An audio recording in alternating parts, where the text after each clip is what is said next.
MP board कक्षा 11वीं वाले सभी प्यारे विद्यार्थियों का, सभी प्यारे भैया बहनों का, यहाँ पर हिंदी विषय का जो प्रश्न पत्र है वो आपकी स्क्रीन के सामने आ चुका है। माय डियर फ्रेंड्स, आपको ये पूरा पेपर देखना है। पूरा 14 मार्च का पेपर बता रहा हूँ जो कि आपको परीक्षा में दिया जाएगा और एक भी प्रश्न आपका यहाँ से बाहर नहीं जाएगा। आप ये देख सकते हैं पूरा का पूरा पेपर और उसका सॉल्यूशन मेरे द्वारा आपको बताया जाएगा। तो क्वेश्चन बिल्कुल मिस ना करें, पूरा पेपर है। देखिएगा, क्वेश्चन नंबर फर्स्ट से हम स्टार्ट करेंगे। आप देख सकते हैं, थोड़ा मैं इसे जूम कर देता हूँ। चिराग किसे मयस्सर नहीं है? प्रश्न आपकी परीक्षा में आएगा कि जो चिराग होते हैं किसे मयस्सर नहीं है। यहाँ पर आपको शहर को मयस्सर नहीं होते हैं, इसमें आपको लिखना है शहर को। प्यारे विद्यार्थियों, अगला क्वेश्चन है आपकी स्क्रीन के सामने। श्रृंगार, शांत व करुण रस की प्रधानता क्या है? तो इसकी जो प्रधानता है वो है श्रृंगार, शांत और करुण की माधुर्य गुण इसमें पाया जाता है। ये आपको ध्यान रखना है, माधुर्य गुण हमारा सही आंसर हो जाएगा। जितने भी विद्यार्थी वीडियो को देख रहे हैं तो माय डियर फ्रेंड्स, वीडियो को लाइक कर चैनल को जरूर सब्सक्राइब करें। एक बात मैं आपको जरूर कहना चाहूँगा कि प्यारे विद्यार्थियों, ये आपका अंतिम पेपर है और आप सभी बच्चों का सपोर्ट हमारे इस चैनल पर, छोटे से चैनल को रहा, उसके लिए मैं सभी बच्चों को अंतिम पेपर में थैंक यू जरूर कहना चाहूँगा। सभी विद्यार्थी अच्छे से मेहनत करें और आगे अपने जीवन में बढ़ें। सभी बच्चों को थैंक यू सो मच। इसी प्रकार आप हमारा सपोर्ट जरूर करें ताकि इसी एनर्जी के साथ हम अगले वर्ष भी मिलेंगे ताकि आपकी मदद कर सकेंगे। मियाँ नसीरुद्दीन कितने प्रकार की रोटियां बनाने के लिए मशहूर थे? इसमें आपको ध्यान रखना है 56 किस्म की रोटियां।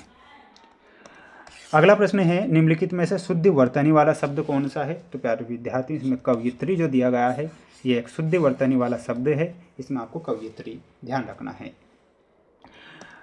पांचवा क्वेश्चन दिया गया है आपकी स्क्रीन के सामने कि लता मंगेशकर के पिता का क्या नाम था? प्यारे विद्यार्थियों, लता मंगेशकर के पिता का नाम आपसे परीक्षा में पूछा जाएगा, तो इसमें ध्यान रखना है दीनानाथ मंगेशकर। तो दीनानाथ मंगेशकर आपका सही हो जाएगा। अगला प्रश्न है, ध्यान से देखिएगा।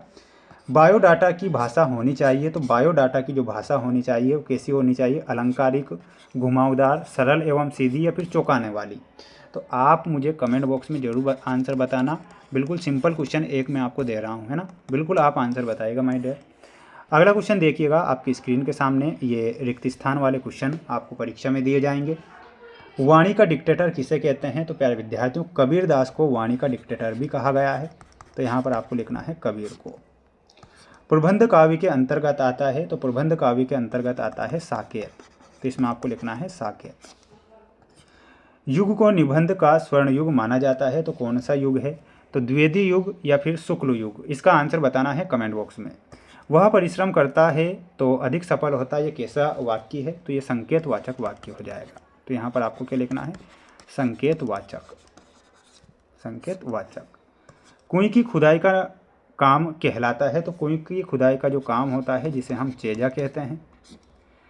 हिंदी का पहला साप्ताहिक पत्र कौन सा है? तो उदंत मार्तंड आपको लिखना है। क्या लिखना है?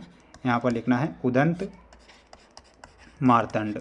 ये आपको यहाँ पर सही आंसर के रूप में लिखना रहेगा। आप सभी बच्चे स्क्रीनशॉट ले लीजिएगा और अच्छे से इन सभी प्रश्नों को याद जरूर करके जाना, क्योंकि ये प्रश्न परीक्षा में आएंगे। माय डियर फ्रेंड्स, विश्वास आपने हम पर किया है और अभी तक भी किया है और आपका सपोर्ट हमें रहा है, हमारे चैनल को रहा है, इसलिए सभी बच्चों को थैंक यू सो मच। कवि भवानी प्रसाद मिश्र की माता बहुत पढ़ी लिखी थी, तो क्या बहुत पढ़ी लिखी थी? तो यहाँ पर आपको क्या बताना है? असत्य बताना है। जहाँ रस होता है वहाँ शब्द गुण होते हैं, बिल्कुल जहाँ पर रस होते हैं तो शब्द गुण होंगे ही। मुंशी वंशीधर के पिता उन्हें ईमानदारी का पाठ पढ़ाते थे, तो ये गलत हो जाएगा, असत्य। अगला प्रश्न है, भारत की राजभाषा हिंदी है, तो प्यारे विद्यार्थियों भारत की राजभाषा हिंदी है, बिल्कुल भारत की राजभाषा हिंदी है, ये सत्य है। आलो आंधारी पाठ की लेखिका एनी फ्रैंक है, तो फिफ्थ में आपको असत्य लिखना है। डायरी अतरंग साक्षात्कार है, ये सत्य लिखना है, स्क्रीनशॉट ले लेंगे। बढ़ेंगे अगले क्वेश्चन की ओर, ये आपकी जोड़ी रहेगी परीक्षा के लिए, इसे आप ध्यान से देखें, अच्छे से आप याद करें। सबसे खतरनाक, तो सबसे खतरनाक में आपको मिलाना रहेगा पाश कवि, ठीक है, इसमें आपको पाश कवि से मिलाना है। रोला, तो रोला में हो जाएगा ये एक मात्रिक छंद है। गलता लोहा, इसमें मिलाना है ये एक कहानी है, गलता लोहा।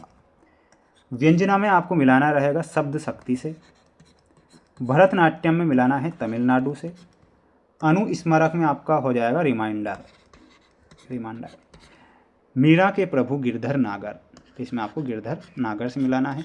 तो ये आपकी जोड़ी आएगी परीक्षा में, तो इसे आप याद करके जाएंगे। माय डियर फ्रेंड्स, चैनल पर नए हैं तो चैनल को सब्सक्राइब जरूर करके रखें। अगले वर्ष के लिए और रिजल्ट की अपडेट के लिए, यानी कि सभी प्रकार की जानकारी हमारे चैनल पर मिलती रहेगी और आपको बिल्कुल हेल्प करते रहेंगे। चंपा क्या छुपा देती है? तो कवि की कलम व कागज़ छुपा देती है। तो इसमें आपको क्या लिखना है? कवि की कलम व कागज़ लिखना है। ठीक है, इतना आपको लिख कर आना है। अलंकार की परिभाषा लिखी है, तो अलंकार की परिभाषा आपको याद करके जाना है। अप्पू की माँ का नाम क्या था? तो इसमें लिखना है सर्वजया। सर्वजया। भारत मिश्र के संपादक का नाम लिखना है बाल मुकुंद। ठीक है, बाल मुकुंद। तकनीकी शब्द से क्या तात्पर्य है? तो इसमें लिखना है किसी ज्ञान, विज्ञान या व्यवसाय के क्षेत्र में एक निश्चित अर्थ में प्रयोग होने वाले शब्दों को तकनीकी शब्द कहते हैं। अगला प्रश्न है, आलो आंधारी का अर्थ क्या होता है? अंधेरे का उजाला। क्या लिखना है? यहाँ पर आपको लिखना है सभी बच्चों को अंधेरे का उजाला, ये हमारा सही हो जाएगा। स्टिंग ऑपरेशन से आप क्या समझते हैं? तो इसका आंसर मैं आपको बता देता हूँ, देखिएगा ध्यान से देखिएगा। क्वेश्चन हमारा था कि स्टिंग ऑपरेशन से आप क्या समझते हैं, तो उत्तर में आपको लिखना है स्टिंग ऑपरेशन एक ऐसी खोजी पत्रकारिता की तकनीकी है जिसमें पत्रकार अपनी पहचान छिपाकर किसी व्यक्ति या संस्था के भ्रष्टाचार, अनैतिक कार्यों या अपराधों का खुलासा करते हैं। इसे अक्सर गुप्त कैमरों में रिकॉर्डिंग डिवाइस का उपयोग किया जाता है ताकि दोषियों को रंगे हाथों पकड़ा जा सके। छठवां क्वेश्चन आपका परीक्षा में आएगा 2 नंबर में कि छायावाद की 2 विशेषताएं, तो विशेषताएं हो जाएगी और कवियों के नाम, और यहाँ पर आत्मानुभूति की प्रधानता हो जाएगी और प्रकृति का मानवीकरण, ये तो 2 विशेषताएं हो गई। तो छायावादी की ये 2 विशेषताएं हैं और ये कवि के नाम भी याद रखना है, जयशंकर प्रसाद और सुमित्रा नंदन पंत। अथवा में जो क्वेश्चन आएगा ध्यान से देखना है कि भक्ति काल के 2 कवि व उनकी एक एक रचना, तो कबीरदास और तुलसीदास, बीजक, रामचरितमानस। स्क्रीनशॉट ले लो। 7वां क्वेश्चन आएगा परीक्षा में कि मानव शरीर का निर्माण किन 5 तत्वों से हुआ है? पृथ्वी, जल, अग्नि, वायु, आकाश, ये आपको लिखना है। ठीक है, इसके बाद देखिएगा माय डियर फ्रेंड्स, आपका अगला क्वेश्चन है कि कवि ने चंपा की किन किन विशेषताओं का उल्लेख किया है, ये याद करना है। काव्य की परिभाषा भेद, श्रृंगार रस, वक्रोक्ति अलंकार, ये याद करना है। शब्द गुण की परिभाषा कहानी, एकांकी मंत्र, गद्य की मुख्य और गौण विधा, और ये आपका 11वां क्वेश्चन रहेगा। ध्यान से आप देखिएगा, स्क्रीनशॉट ले लो, इन्हें आप याद करके जाइएगा। जितने बच्चे वीडियो को देख रहे हैं माय डियर फ्रेंड्स, वीडियो को लाइक आप जरूर करें और चैनल पर नए हैं तो सब्सक्राइब करके रखना है। ये जो सेट पेपर मैंने आप सब बच्चों को बताया है, ये हमारे चैनल पर 4था सेट पेपर है और मेरे द्वारा जो 4 सेट पेपर बताए जा रहे हैं उन्हें आप पढ़ें अपनी तैयारी को मजबूत करने के लिए।